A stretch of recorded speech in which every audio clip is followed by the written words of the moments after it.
नमस्कार साथियों, DM encyclopedia coaching class में आप सभी का एक बार फिर से स्वागत है। मैं दीपक सर आपका हार्दिक अभिनंदन करता हूं आपके अपने यूट्यूब चैनल में।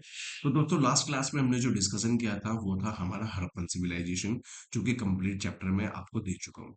आज हम जो डिस्कशन करेंगे वो है चैप्टर नंबर 2, जिसमें हम किंग्स के बारे में और यहाँ का किस तरीके से सिस्टम चलता है, इनके किंगशिप कैसे आते हैं, इनके बारे में आज हम डिस्कस करेंगे। तो दोस्तों, अगर आपने अभी तक चैनल को सब्सक्राइब नहीं किया तो प्लीज चैनल को सब्सक्राइब करें, लाइक करें और शेयर करें, ताकि और इम्पोर्टेंट चैप्टर मैं आपके लिए लगातार लाता रहूं। ठीक है, तो आज हम जो डिस्कशन करने जा रहे हैं वो है 12th का चैप्टर नंबर 2। ठीक है, तो स्टार्ट करते हैं। तो चलते हैं दोस्तों की बार 90 बार। ठीक है, आज हम जो डिस्कशन करने जा रहे हैं वो है, पढ़ेंगे हम एमर्जेंस ऑफ वैदिक कल्चर। हालांकि ये हमारी चैप्टर का हिस्सा तो नहीं है, लेकिन फिर भी हमें वैदिक कल्चर को समझना जरूरी इसलिए हो जाता है क्योंकि हड़प्पन सिविलाइजेशन के समाप्त होने के बाद जो नया कल्चर, जो जो नई सोसाइटी डेवलप होती है, उसका नाम है वैदिक कल्चर या वैदिक सोसाइटी। वैदिक सोसाइटी को अगर हम देखें, इसका टाइम पीरियड लगभग 1500 बीसी, जैसे कि हमने लास्ट क्लास में भी डिस्कशन किया था। इसके बाद इसको हम देखते हैं कि दो फेजेस में चेंज हो जाती है। एक होता है हमारा ऋग्वेद, दूसरा होता है हमारा लेटर वेद, यानी कि उत्तर वैदिक। इसका टाइम पीरियड हम मानते हैं लगभग 1500 से लेके 1000 बीसी, जबकि इसका टाइम पीरियड मानते हैं हम 1000 से लेकर 600 बीसी। ठीक है, ऋग्वेद की अगर बात करें तो ऋग्वेद जो था हमारा the time period of emergence to apex, यानी कि इसमें दो एपेक्स लिखे गए थे। एक का नाम था रामायण और एक थी महाभारत। तो ऋग्वेद की खास बात ये थी कि इस वेद में दो महाकाव्य डेवलप होते। एक रामायण जो कि लिखा गया था, रामायण में यहाँ से एमसीक्यू में क्वेश्चन पूछा जाता है, रामायण के रचयिता कौन थे? तो हम पढ़ेंगे महर्षि वाल्मीकि। तो महर्षि वाल्मीकि, इन्होंने इनको राइट किया था। दूसरा हम पढ़ते हैं महाभारत। तो ये थे वेद व्यास। वेद व्यास, तो ऋषि वेद व्यास। तो ऋषि वेद व्यास जी ने महाभारत लिखी थी। यहाँ से क्वेश्चन कभी कभी एमसीक्यू में पूछ लेता है कि भाई, रामायण के रचयिता कौन थे और महाभारत के रचयिता कौन थे। उसके बाद हम बात करते हैं लगभग 1500 से लेकर 600 बीसी में, यही 400 साल का जो लगभग 500 साल का जो टाइम पीरियड था, इसमें दो महाकाव्य घटित हुए, जिसमें पहले हुए रामायण, देन उसके बाद हुई महाभारत। आगे हम पढ़ते हैं लेटर वैदिक टाइम पीरियड के अंदर। इस टाइम पीरियड के अंदर तीन वेद और लिखे गए, जिसमें हम बात करेंगे एक यजुर्वेद, जिसमें हम पढ़ते हैं रिचुअल, यानी कि यजनास से संबंधित, यजनास मतलब यज्ञों से संबंधित यहाँ पे जानकारी हमें देखने को मिलती है। और ये compiles the prose and poetry, यहाँ पे गद और पद दोनों ही लिखे जाने का हमें एविडेंस मिलते हैं। दूसरा पढ़ते हैं हम सामवेद। इसमें कलेक्शन ऑफ सॉन्ग्स, यानी कि the origin of Indian classical music, यानी कि सामवेद के समय में हम देखेंगे भारत में जो इंडियन क्लासिकल म्यूजिक है, यानी कि हम बात करते हैं सा रे गा मा। तो सारे गा मा पा गाने सा, ये जो पूरा था ले सॉन्ग की क्लासिकल म्यूजिक की, ये डेवलप होता है हमारा सामवेद के टाइम पीरियड से।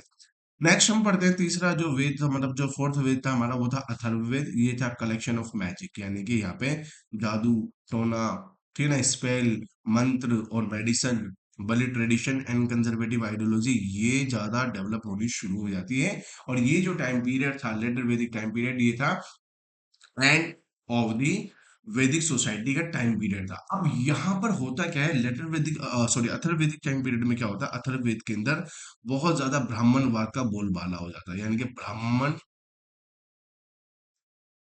वाद जो था वो बहुत ज्यादा डेवलप हो जाता है। लोग ब्लाइंडली ट्रस्ट करने लगते हैं, ठीक है ना, ब्लाइंडली ट्रस्ट करने लगते हैं। बहुत ज्यादा ऑर्थोडॉक्स, यानी कि कंजर्वेटिव थॉट आइडियोलॉजी, बलि प्रथा, तमाम चीजें बहुत तेजी के साथ डेवलप करती है। जैसे जैसे अथर्ववेद के अंदर ब्राह्मणवाद का बहुत ज्यादा बोलबाला होता है, इसी समय 6th सेंचुरी बीसी में दो नई आइडियोलॉजी डेवलप होती है, जिसको हम आगे आने वाली क्लासों में पढ़ेंगे, एक जैनिज्म और एक बुद्धिज्म। ठीक है, तो नेक्स्ट क्लास हम देखते हैं, नेक्स्ट पॉइंट देखते हैं। नेक्स्ट आता है हमारा मेगालिथिक कल्चर। हालांकि ये हमारा चैप्टर का हिस्सा तो नहीं है, लेकिन फिर भी हमें पढ़ना इसलिए जरूरी है क्योंकि हमें ये भी पता होना चाहिए कि किस किस टाइम पीरियड में क्या क्या चीजें घटित हो रही है। ठीक है, तो देखते हैं हम मेगालिथिक कल्चर। मेगालिथिक कल्चर होता क्या है, this culture took place between 3rd century BC to 1st century AD. यानी कि हम देखेंगे ये वो टाइम पीरियड था जब 3rd सेंचुरी बीसी से लेकर फर्स्ट सेंचुरी एडी तक का टाइम पीरियड है, और इस समय दक्षिण भारत और दक्कन भारत के अंदर एक नई परंपरा, एक नई कल्चर का डेवलपमेंट होता है। और इस नए कल्चर का डेवलपमेंट का जो खास बात थी वो था डिस्पोजल ऑफ डेड, यानी कि जो डेड बॉडीज होती थी उनको गड्ढे में बंद कर दिया जाता था, और उसके बाद बड़े बड़े मेगालिथिक, मेगा मतलब होता है बड़ा, लिथिक माना होता था, यानी कि बड़े बड़े पत्थरों से उनको कवर किया जाता था। यानी कि कुछ ऐसा स्ट्रक्चर है, लेट सपोज दैट, मान लेते हैं हम कि कोई एक गड्ढा होता था, इसमें डेड बॉडीज यानी कि रिमेन्स रखा जाता था, और इस रिमेन्स के ऊपर बड़े बड़े पत्थर रखे जाते थे। ठीक है, कई सारे, आप अगर आप देखोगे तो कई सारे बड़े पत्थरों को इन पर रखकर इस तरीके से रखा जाता था। तो ऐसा माना जाता था कि इनको प्रोटेक्शन करने के लिए, इनकी डेड बॉडीज, ताकि कोई एनिमल्स ना खा जाए, इनको प्रोटेक्शन देने के लिए मेगालिथिक कल्चर दक्कन और साउथ इंडिया में डेवलप होता है। ठीक है, तो यहाँ से हमारा वैसे तो वैसे क्वेश्चन नहीं आया था, लेकिन हाँ कॉम्पिटिटिव एग्जाम हुआ, जैसे मान लो अगर आप यूपीएससी की तैयारी करो तो वहाँ ये हमें थोड़ा पढ़ना पड़ता है, क्योंकि यहाँ से एमसीक्यू के अंदर कहीं ना कहीं एक प्रीलिम्स के एग्जाम में क्वेश्चन पूछ लेता है। ठीक है ना, तो नेक्स्ट हम पढ़ते हैं sources of understand early Indian history. तो अर्ली इंडियन हिस्ट्री को समझने का क्या टाइम पीरियड है, हम बात करते हैं third century, first century BC से लेके, तो हम देखते हैं कि सिक्स सेंचुरी बीसी से लेके सिक्स सेंचुरी बीसी ई तक, यानी कि हम बात करते हैं एडी, सिक्स सेंचुरी एडी मान लेते हैं इसको। तो इस समय यानी कि जो 1200 साल का जो टाइम पीरियड था, इसमें क्या क्या चेंजेस आने को देखने को मिलते हैं।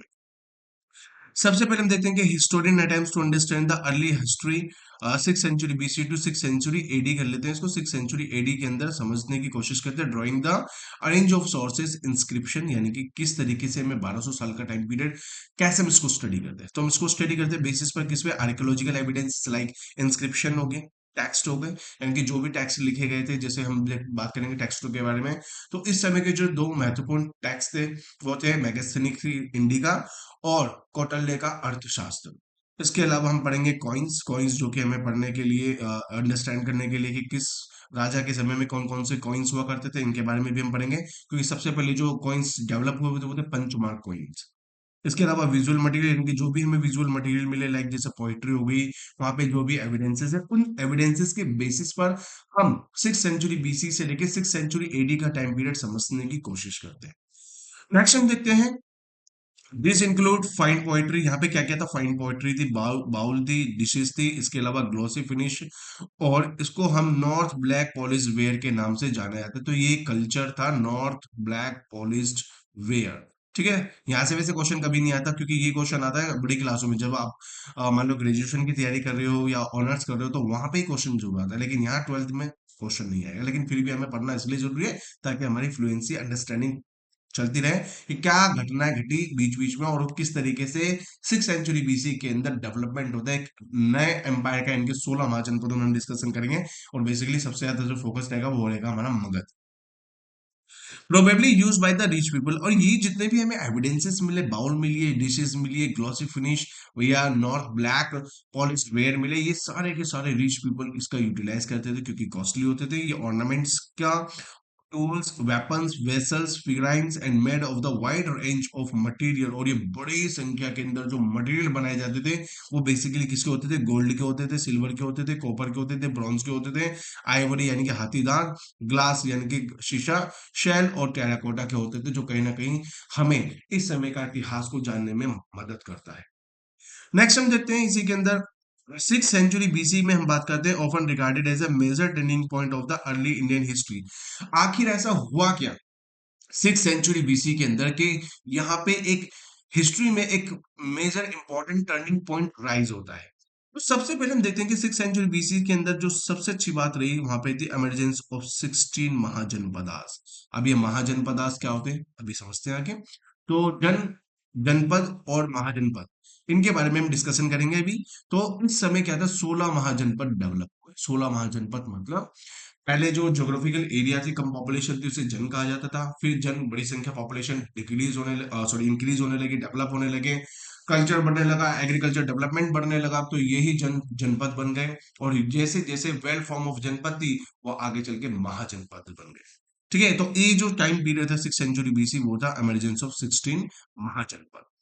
नेक्स्ट हम बात करते हैं an era of associated the early state and cities. ये वो टाइम पीरियड था जब शुरू के अंदर अर्ली स्टेट और सिटीज डेवलप होनी शुरू होती है।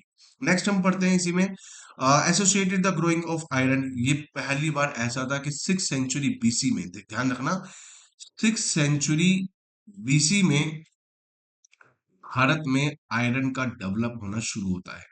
और यही आयरन का डेवलपमेंट भारत में फर्स्ट रेवोल्यूशन के नाम से भी जाना जाता है। तो ध्यान रखना, क्वेश्चन अगर पेपर में आ जाए तो first revolution is known as iron development. जब हुआ 6th सेंचुरी बीसी में, इसे फर्स्ट रेवोल्यूशन ऑफ इंडिया भी कहा जाता है। तो ये पहला रेवोल्यूशन था, पहली क्रांति थी। तो प्रथम क्रांति कब हुई? 6th सेंचुरी बीसी में। कब? जब आयरन का डेवलपमेंट हुआ, आयरन डिस्कवर किया गया था। नेक्स्ट हम देखते हैं कि जो ये एसोसिएट किया था डेवलपमेंट ऑफ कॉइनेज, यानी कि इस समय भारत में सिक्कों के चलाने की परंपरा, यानी कि इससे पहले ट्रेड होता था, लेकिन सिस्टम क्या था? Barter system. अभी बार्टर सिस्टम होता क्या है, जरा एक बार समझ लेते हैं। बार्टर सिस्टम का मतलब होता है वस्तु विनिमय। वस्तु विनिमय का मतलब होता है जो ट्रेड और कॉमर्स डेवलप था उस समय तक, वो एक्सचेंज होता था। यानी कि गेहूं के बदले कोई चावल, चावल की नीड है वो चावल देता था और उसके बदले में गेहूं ले लेता था। या मान लो कोई अदर थिंग्स होती थी, वो उनको आपस में एक दूसरे से इंपोर्ट एक्सपोर्ट करते हैं। This system is known as the barter system, जिसे हम हिंदी में वस्तु विनिमय कहते हैं। लेकिन जैसे ही कॉइन का डेवलपमेंट होता है, इसकी जगह ले लेती है करेंसी, यानी कि इस समय कॉइन डेवलप होना शुरू होता है। और भारत में जो पहले कॉइन्स थे, आप ध्यान रखना, यहां से एमसीक्यू में क्वेश्चन पूछ लेता है आपसे कि भारत के पहले कॉइन्स का नाम क्या था? वो थे पंचमार्क कॉइन्स। कौन से कॉइन्स थे? Punch mark coins. ये जो पंच मार्क कॉइन्स थे, ये इंपॉर्टेंट रोल है, यानी कि यहाँ पे इंपॉर्टेंट रोल प्ले करते हैं। जो बार्टर सिस्टम है उसको डिस्प्लेस कर देते हैं और यहाँ पे करेंसी डेवलप हो जाते हैं, जो कहीं ना कहीं 6th सेंचुरी बीसी के अंदर बहुत इंपॉर्टेंट टर्निंग पॉइंट था। नेक्स्ट हम देखते हैं कि witness the growing of the diverse system of the thought religion. अब हमने बात करी थी, जैसे जैसे 6th सेंचुरी बीसी के अंदर अथर्ववेद आता है, तो अथर्ववेद में इतना ज्यादा अंधविश्वास, इतना ज्यादा लोग बैकवर्ड होते जाते हैं कि इस समय जरूरत पड़ी एक ऐसे सुधार करने की जिसका बीड़ा उठाया महात्मा बुद्ध ने और महावीर जैन ने। और यहां से शुरू होता है आपका जैनिज्म एंड बुद्धिज्म, जो कि एक नई आइडियोलॉजी लेकर आते हैं। ठीक है, तो यहां से जो क्वेश्चन आएगा, ये बिल्कुल आता है क्वेश्चन, लेकिन आने वाले चैप्टर में आएगा जब हम आपस में डिस्कशन करेंगे। ठीक है, नेक्स्ट हम देखते हैं द राइज ऑफ 16 महाजनपद। अब हम बात करते हैं कि यार ये आखिर जो 16 महाजनपद थे वो राइज कैसे हुए, कहां से इसके में एविडेंसेस मिलते हैं। सबसे पहले हम देखते हैं कि not according to the Buddhist, अगर हम बात करें बुद्धिस्ट लिटरेचर की जिसमें हम बात करते हैं, अंगुत्तरा निकाय और महावस्तु, ये बताते हैं 16 महाजनपदों के बारे में कि किस तरीके से 16 महाजनपद भारत में राइज हुए। इसके अलावा हम देखते हैं कि जैन टेक्स्ट, यानी कि जैन जो लिटरेचर थे, जिसमें हम बात करेंगे भगवत सूत की, तो ये भगवत सूत भी हमें बताते हैं कि यहाँ पे भारत में 16 महाजनपद डेवलप हुए।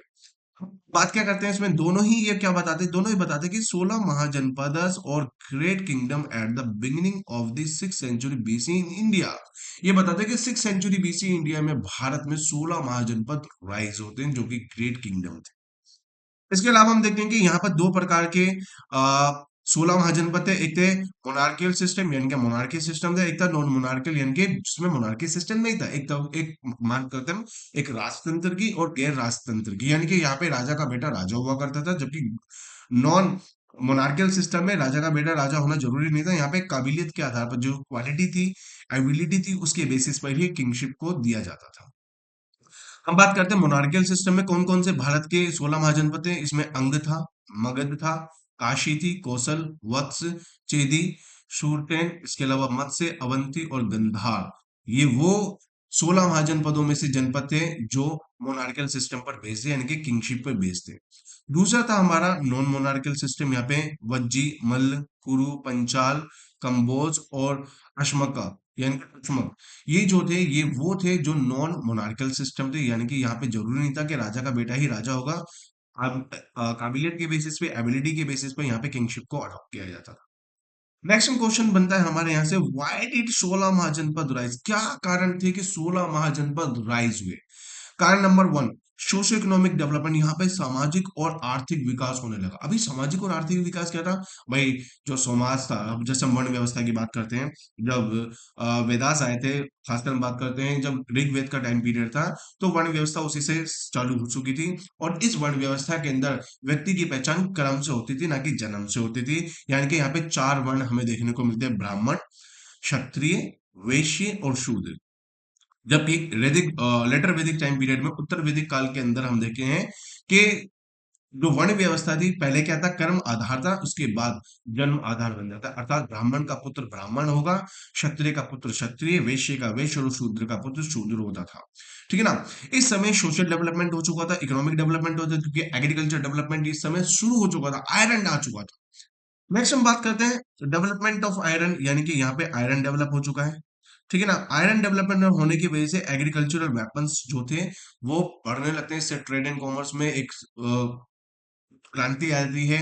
और जैसे ही आयरन का डेवलपमेंट होता है तो आयरन के प्लो बनाए जाते हैं, और जो आयरन के प्लो थे वो बहुत ज्यादा स्ट्रॉन्ग और बहुत इनकी लाइफ जो थी बहुत ज्यादा होती थी, जिसकी वजह से एक बार फिर क्रांति आई एग्रीकल्चर प्रोडक्शन में। और यही एग्रीकल्चर प्रोडक्शन कहीं ना कहीं 16 महाजनपदों के राइज होने में बहुत महत्वपूर्ण भूमिका अदा करता है। तो एग्रीकल्चर प्रोडक्शन हमने समझ लिया कि किस तरीके से आयरन डेवलप होता है, और आयरन के डेवलप होने के बाद आयरन का फ्लो आता है, और आयरन का फ्लो एग्रीकल्चर प्रोडक्शन में एक रेवोल्यूशन लेके आता है।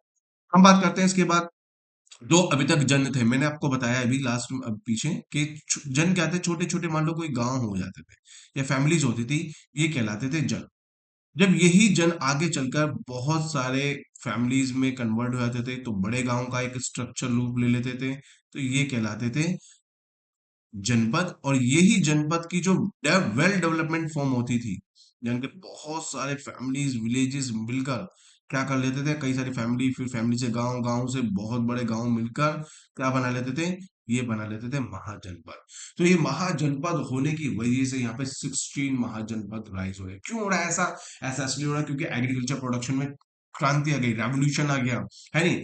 जो फैमिलीज थी वो बहुत तेजी के साथ इंक्रीज कर रही थी, the number of person increase हो रहे थे, लोगों की संख्या बढ़ती जा रही थी, और संख्या बढ़ने की वजह से एक जो जन था फिर जनपद बना, और फिर वही जनपद आगे चलकर महाजनपद बना, और इस तरीके से महाजनपदों का डेवलपमेंट हुआ। नेक्स्ट हमारा क्वेश्चन आता है कि क्या फीचर्स थे इनके। तो यहाँ से कभी कभी क्वेश्चन एग्जाम में पूछ लेते हैं कि what are the features of the 16 mahajanapada. 16 महाजनपदों के क्या क्या फीचर्स थे।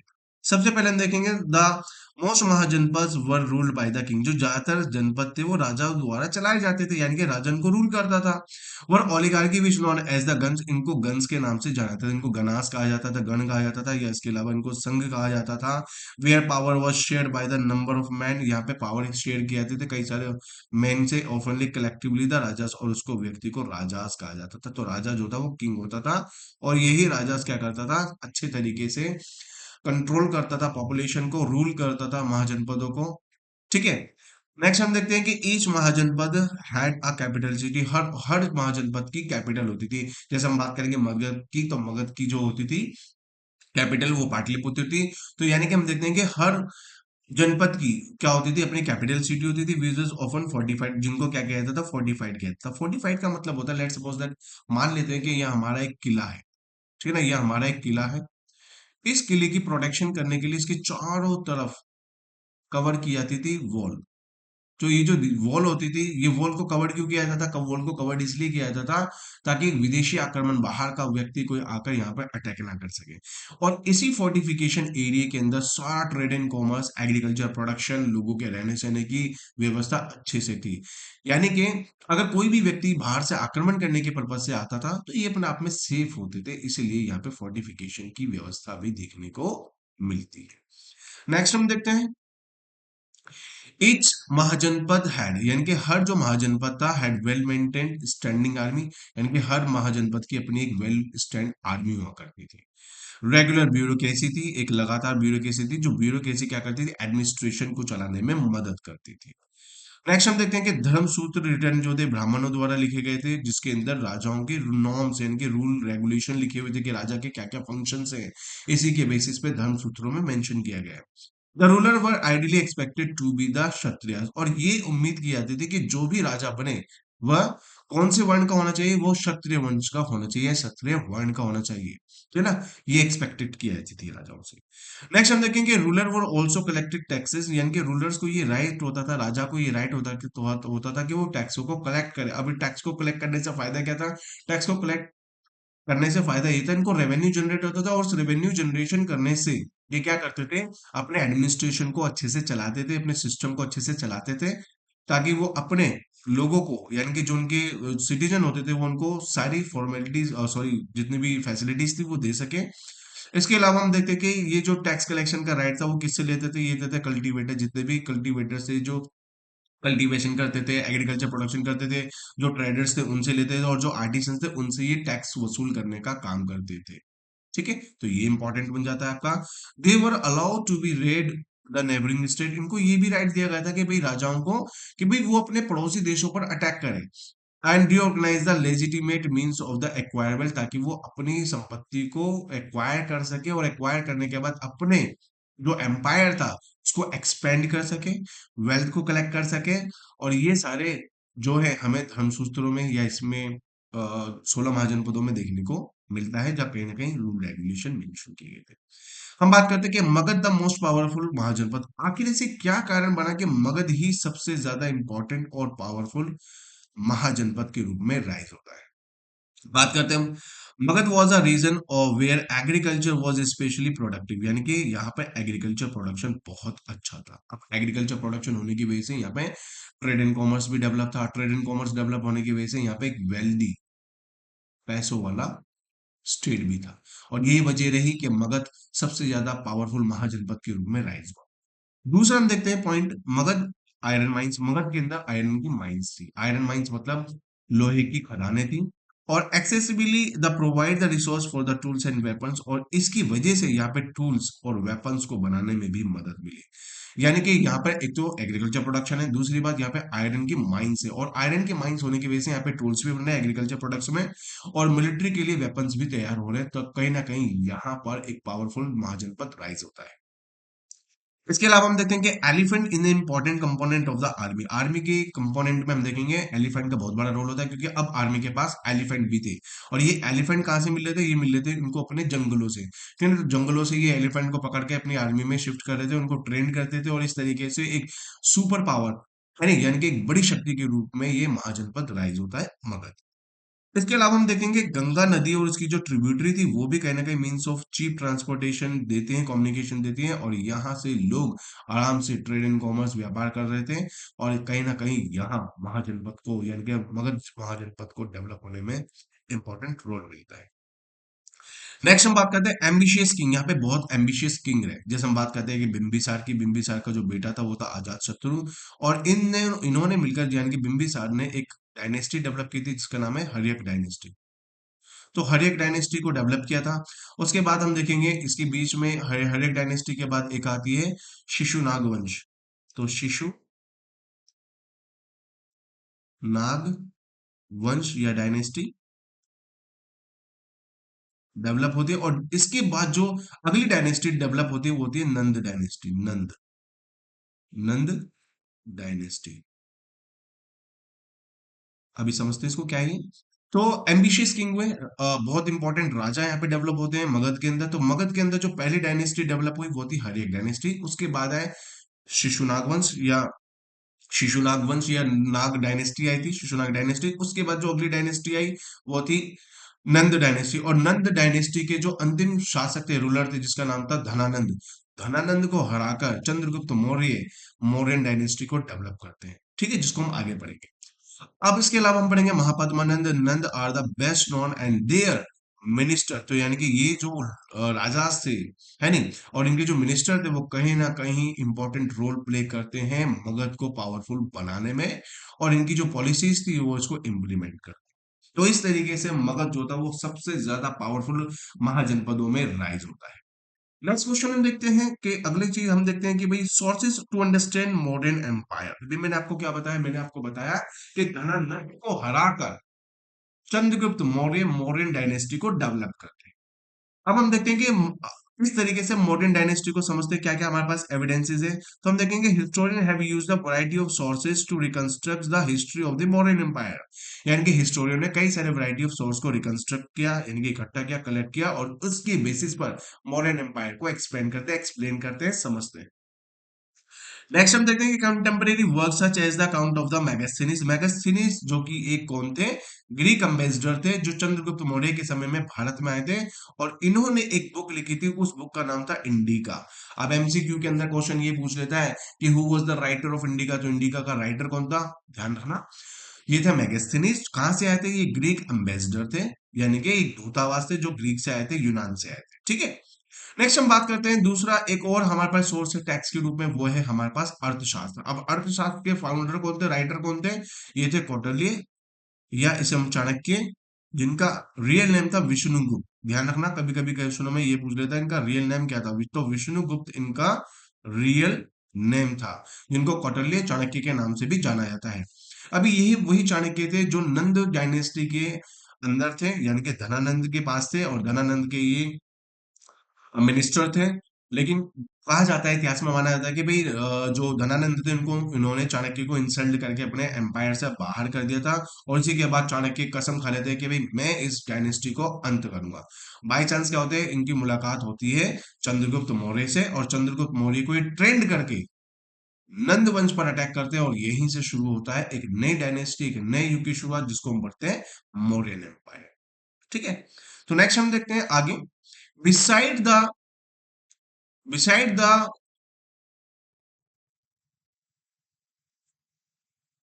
Mauryas are mention the later Buddhist, आगे चल के हम देखेंगे जो मेंशन करते हैं later Buddhist, Jainas and Puranic literature as well as the Sanskrit literary book. तो यानी कि कई सारे हम देखेंगे मौर्यास के बारे में जो हमें इंफॉर्मेशन मिलती है, वो आगे चलकर हमें बुद्धिस्टों से, जैनिस से, जो पौराणिक लिटरेचर है और जो संस्कृत की टेक्स्ट है, लिटरेरी वर्क है, वहां से भी हमें मौर्यन एम्पायर को समझने में मदद मिलती है। इसके अलावा हम देखेंगे the inscription of Ashok, Ashok के कई सारे इंस्क्रिप्शन है जो हमें एम्पायर के बारे में बताते हैं, मौर्यन एम्पायर के।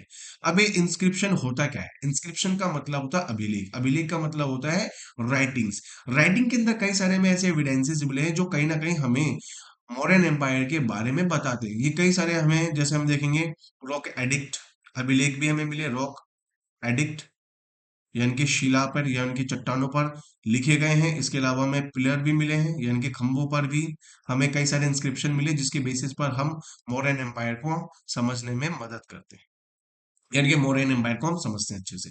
तो ये इंस्क्रिप्शन भी एक इंपॉर्टेंट रोल प्ले करते हैं। इसके अलावा हमारे क्वेश्चन आता है अगला, notes sources to understand the Mauryan empire. क्या हमारे पास ऐसे सोर्सेस है जिससे हम मौर्यन एम्पायर को समझ सके। अभी मैंने बताया आपको, ये सारे वो सोर्स है। क्या क्या सोर्स है, पौराणिक लिटरेचर, ठीक है ना, चाणक्य की अर्थशास्त्र, और मैगस्थनीज की इंडिका, और इसके अलावा संस्कृत जितने भी लिटरेरी वर्क है वो सभी हमें अंडरस्टैंड करते हैं, हेल्प करते हैं मौर्यन एम्पायर को अंडरस्टैंड करने में। जैसे Chandragupta Maurya who founded the empire 320 BCE, extended the control as the north west Afghanistan, यानी कि इन्होंने नॉर्थ वेस्ट अफगानिस्तान पे कंट्रोल किया। साथ ही साथ इन्होंने बलूचिस्तान को जीता, और इसके जो ग्रैंडसन थे अशोक, इन्होंने सबसे ज्यादा अपने जीवन का एक लौता युद्ध लड़ा था जिसका नाम था कलिंग वॉर, और इसी कलिंग वॉर जो कि आज प्रेजेंट में उड़ीसा के नाम से जाना जाता था, उसको उन्होंने जीता। कहा जाता है, इतिहास में ऐसा माना जाता है कि अशोक ने अपने जीवन काल में सिर्फ एक ही युद्ध लड़ा, कलिंग का युद्ध, और उसके बाद अशोक ने कान पकड़ लिया कि मैं अपने जीवन में कभी भी युद्ध नहीं लड़ूंगा। ऐसा क्यों किया इन्होंने, जब इन्होंने कलिंग को जीता, इन्होंने देखा कि यार एक युद्ध को जीतने के लिए मैंने हजारों की तादाद में लोगों को मरवा दिया। इससे अशोक का दिल पिघल गया, और अशोक ने कसम खाई कि मैं अब जीवन में कभी भी युद्ध नहीं करूंगा। और इसी के बाद अशोक ने बौद्ध धर्म को अपना लिया, यानी कि बौद्ध धर्म को प्रचार प्रसार करने में अशोक ने बहुत ही इंपॉर्टेंट रोल प्ले किया। ठीक है, नेक्स्ट हमारा जो क्वेश्चन बन जाता है वो बनता है कि administration of Mauryan empire, Mauryan empire के क्या एडमिनिस्ट्रेशन थे उसको समझते हैं।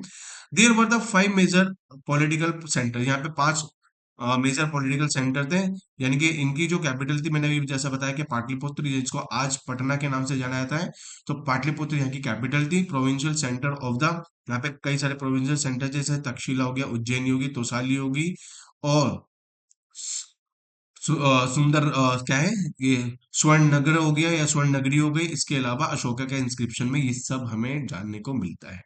It is likely that the administrative control was the strongest area from the capital and provincial centre, यानी कि जितने भी कैपिटल होते थे और प्रोविंशियल सेंटर तो होते थे, यहाँ पर स्ट्रॉन्गेस्ट एरिया देखने को हमें मिलता है एडमिनिस्ट्रेशन कंट्रोल के थ्रू।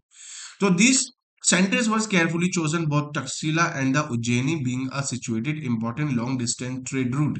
हम बात करते हैं तक्षशिला की और उज्जैन की, ये लॉन्ग डिस्टेंस ट्रेड को कंट्रोल करने में बहुत इंपॉर्टेंट रोल प्ले करते हैं, यानी कि मगध एम्पायर और ज्यादा स्ट्रांग हो जाता है जब ये तक्षशिला और उज्जैनी से क्या करते हैं, ट्रेड एंड कॉमर्स को कंट्रोल करते हैं।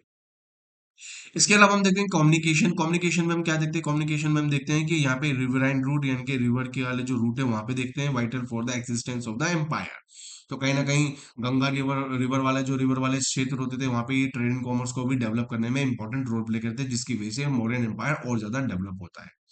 इसके अलावा हम देखते हैं कि मैगस्थनीज जो हैं इन्होंने मेंशन करते हैं द 6 सब कॉन्टिनेंट, यहाँ पे 6 सब कॉन्टिनेंटों को मेंशन करते हैं अपनी बुक इंडिका में। क्या कहते हैं इनके 6 committee?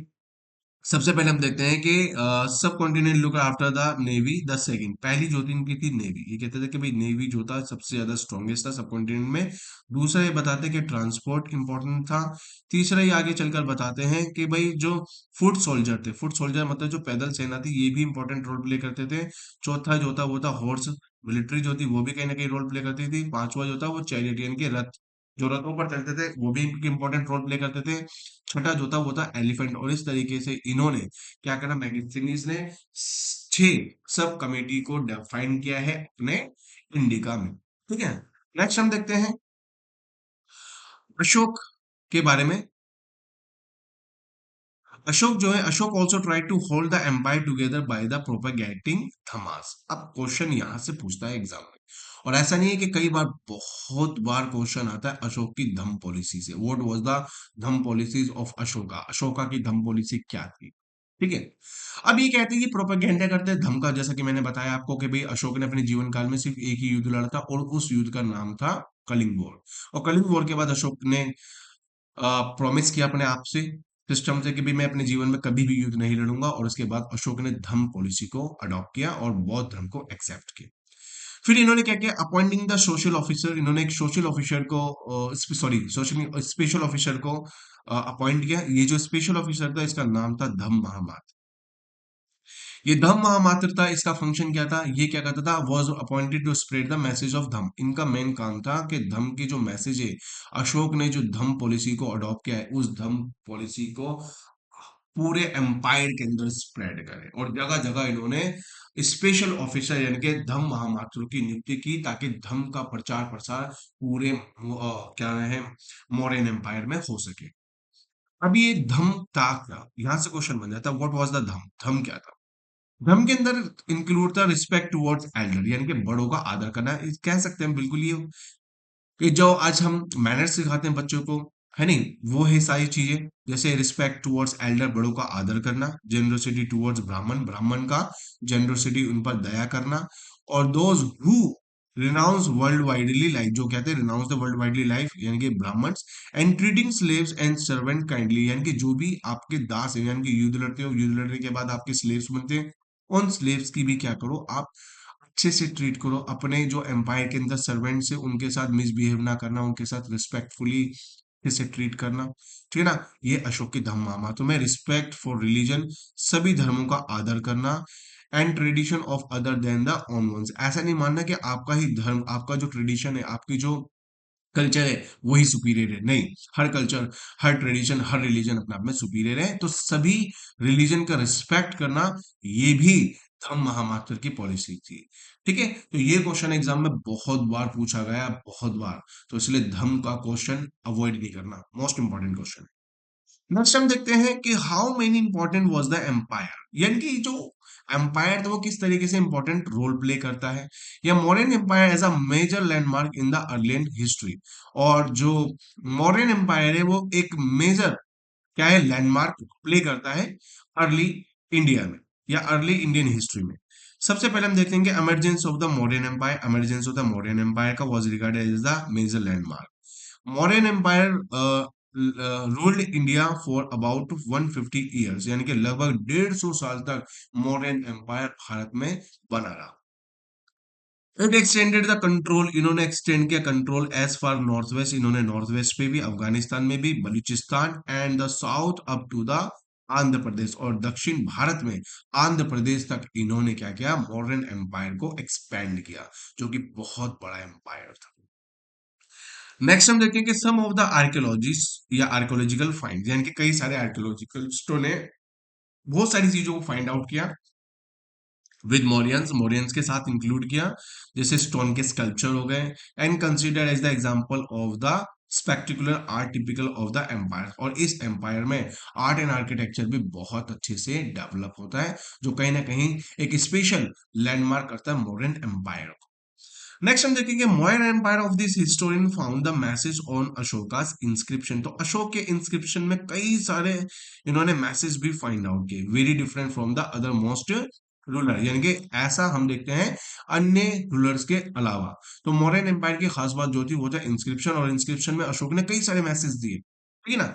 Suggesting that Ashoka was one more powerful, उन्होंने बताया कि भाई अशोक जो है वो वन मोर पावरफुल रूलर है, एंड इंडस्ट्रीज मेहनती है, and humble the latter rulers who adopted the grandiose title, यानी कि जितने बड़े बड़े टाइटल जितने भी राजाओं ने एक्सेप्ट किए है नहीं, उन सभी में अशोक का बराबरी कोई नहीं कर सकता, क्योंकि अशोक ना केवल पावरफुल रूलर था बल्कि वो मेहनती था और दूसरों के प्रति दया रखता था। इसलिए अशोक महान नेताओं में, सॉरी, महान शासकों में से आते हैं। तो अशोक का नाम महान शासक क्यों है, यहां से यूपीएससी की पेपरों में कई बार क्वेश्चन पूछा गया है, लेकिन हमें यूपीएससी नहीं, 12th की करनी तैयारी। तो 12th में अगर हम देखें तो अशोक को महान शासक क्यों माना गया है, उसकी धम्म पॉलिसी की वजह से, उसकी आइडियोलॉजी की वजह से, ठीक है। तो ये क्वेश्चन आपको एग्जाम में क्वेश्चन में पूछा जाता है।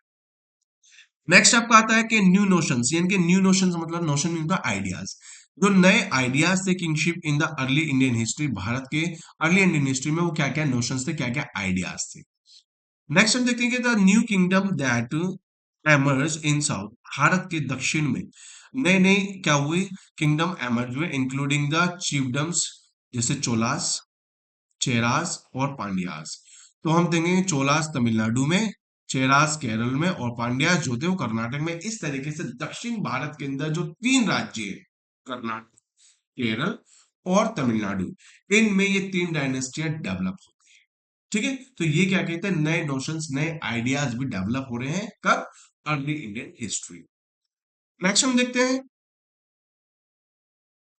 द मेनी चीफ, कई सारे चीफ और जो किंग्स थे इंक्लूडेड द सातवाहन, यहाँ पे सातवाहन भी आते हैं, rule over the part of the western part, यानी कि भारत के वेस्टर्न पार्ट में ये डेवलप करते हैं, सेंट्रल इंडिया में, and the Shakas people of the central Asian region, और जो शक्स डायनेस्टी थी, क्योंकि शकास इंडिया नहीं थे, इंडियन नहीं थे, ये बाहर से आए थे, यानी कि सेंट्रल एशिया से भारत में माइग्रेट कर जाते हैं, जो अपने साथ कई सारे आइडियोलॉजी, थॉट है नहीं, नॉशंस लेकर आते हैं इंडिया में। इसके अलावा हम बात करते हैं who establish kingdom in the north west, यानी कि इन्होंने क्या किया, वेस्ट नॉर्थ वेस्ट में किंगडम में डेवलप की किंगडम को, and western part of the subcontinent claim social status in variety of ways such as rituals and marriage alliance, यानी कि इन्होंने कई सारे नॉर्थ वेस्ट रीजन के अंदर भारत में इन्होंने क्या किया, जो सोशल स्टेटस था, ठीक है ना, और जो वैरायटी ऑफ वेज थी, यानी कि अलग अलग तरीके का वो था तरीका, रिचुअल्स थे है नहीं, कर्म कांड थे, और मैरिज की जो अलायंस थे, वो कई सारी आइडियोलॉजी को लेकर ये भारत आते हैं, और नॉर्थ वेस्ट भारत में नए नए आइडियाज, नए नए आइडियोलॉजीज डेवलप होती है। नेक्स्ट हम देखते हैं कि some historian feel that the Kushans consider themselves good like god like. तो कई सारे हिस्टोरियन ऐसा मानते हैं, जो कुषाण शासक आए भारत में ये कुषाण शासक अपने आप को भगवान के समान अपने आप को मानते थे, और अपने आप को भगवान कहलाना पसंद करते थे, यानी अपना कंपेयर करते थे गॉड से। Many Kushan ruler also adopted the title, कई सारे कुषाण शासक तो ऐसे हुए जिन्होंने अपने आप को देवपुत्र, यानी कि सन ऑफ गॉड, भगवान का पुत्र कहा, और भगवान का पुत्र जो आदेश देगा वो जनता को मानना होगा, इन्होंने अपने आप को कुछ इस तरीके से रिप्रेजेंट किया। नेक्स्ट हम देखें, ये नई नई आइडियाज हैं जो भारत में आ रही है अर्ली इंडिया में। आगे चल के हम देखते हैं कि गुप्ता टाइम पीरियड आता है, वो एनकरेज करता है poet to compose the poem in the praise of them. अब हम देखते हैं कि यहाँ से गुप्ता टाइम पीरियड के अंदर सबसे ज्यादा इंपॉर्टेंट चीज आती है प्रशस्ति। इन्हें हम बोलते हैं प्रशस्ति। प्रशस्ति होती क्या है बच्चों, प्रशस्ति का मतलब होता है प्रशंसा, और ये प्रशंसा के जो कवि होते थे हर टाइम पीरियड के अंदर, वो कवि अपने राजाओं के है नहीं वेलफेयर में, उनकी प्रशंसा करने में, उनकी एडमायरेशन में प्रशस्ति लिखा करते थे, जिसे प्रशस्ति कहा जाता था। बिल्कुल ऐसी ही प्रशस्ति लिखी समुद्रगुप्त की याद में हरिसेन ने, जिसका नाम था प्रयाग प्रशस्ति। तो कभी कभी एग्जाम में पूछ लेता आपसे प्रयाग प्रशस्ति किसने लिखी, तो ध्यान रखना हरिसेन वो व्यक्ति था जिसने समुद्रगुप्त की प्रशंसा में प्रयाग प्रशस्ति लिखी, और यहां से भी हमें एविडेंसेस मिलते हैं, आइडियाज मिलते हैं। नेक्स्ट हम देखते हैं जो गुप्ता टाइम पीरियड की खास बात है यहाँ पे प्रेज ऑफ देम, उनके लिए पोएम लिखी जाती थी, while the historian offer attempt to draw the factual information, और ये क्या करते थे, फैक्चुअल इन्फॉर्मेशन देते थे from the such of the composition and found the ruler were compared as a equal to God, और ये क्या करते थे, जो रूलर थे उनको भगवान के समान मानते थे और इस तरीके से इनको रिप्रेजेंट करते थे। तो पोएट कहीं ना कहीं बहुत इंपॉर्टेंट रोल प्ले कर रहे हैं अपनी प्रशस्तियों में, अपनी पोएम्स के अंदर राजा को, किंग को एक गॉड के समान रिप्रेजेंट करने में, उनकी एडमायरेशन करने में, उनकी प्रशंसा करने में बहुत इंपॉर्टेंट रोल प्ले करते हैं। इसके अलावा हम देखते हैं कि इलाहाबाद का पिलर अभिलेख, यानी कि जो इलाहाबाद का पिलर इंस्क्रिप्शन है, इलाहाबाद स्तंभलेख, कंपोज संस्कृत बाय हरिसेन, जो हरिसेन द्वारा संस्कृत में लिखा गया है। कोर्ट पोएट ऑफ समुद्रगुप्त, जो समुद्रगुप्त का कोर्ट पोएट था, ध्यान रखना ये क्वेश्चन एग्जाम में बन जाता है एमसीक्यू में। तो Samudragupta was compared with God, और समुद्रगुप्त को भगवान से कंपेयर करते हुए रिप्रेजेंट किया है हरिसेन ने अपनी प्रयाग प्रशस्ति में। तो ध्यान रखना, प्रयाग प्रशस्ति, ये क्वेश्चन पूछ लेता है आपसे बच्चों कि प्रयाग प्रशस्ति किसने लिखी, तो ध्यान रखना ये लिखी हरिसेन ने। किसकी एडमायरेशन में, ये बिल्कुल एडमायरेशन में लिखी, किसकी, समुद्रगुप्त की प्रशंसा में।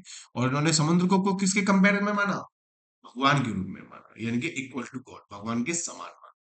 तो दोस्तों आने वाली क्लासों में भी और हम डिस्कशन करेंगे इसी के चैप्टर में, क्यों और आगे चलकर इतिहास में क्या क्या, अर्ली हिस्ट्री में, अर्ली इंडियन हिस्ट्री में क्या क्या घटता है। तो आज की क्लास में यहाँ भी पे समाप्त करता हूँ, इसका नेक्स्ट क्लास का पार्ट 2 आएगा, जो हम अपनी नेक्स्ट क्लास में डिस्कशन करेंगे। तो दोस्तों अभी तक आपने अगर चैनल को सब्सक्राइब नहीं किया तो प्लीज चैनल को सब्सक्राइब करें, लाइक करें और शेयर करें, ताकि मैं और इंपॉर्टेंट क्लासेस आपके लिए लाता रहूं। और ध्यान रखूं, अगर आप डीएम इंसाइक्लोपीडिया कोचिंग क्लास को फॉलो करते हुए आगे बढ़ते हो तो डेफिनेटली मैं आपसे प्रॉमिस करता हूँ, मैं आपको विश्वास दिलाता हूँ कि आप 80 से प्लस की रेंज में जाने वाले हो, और बहुत अच्छे से सीरियसली स्टडी करते हो, 90, 95, 93 का स्कोर आप आसानी से करते हो। ठीक है, तो मिलते हैं नेक्स्ट क्लास में।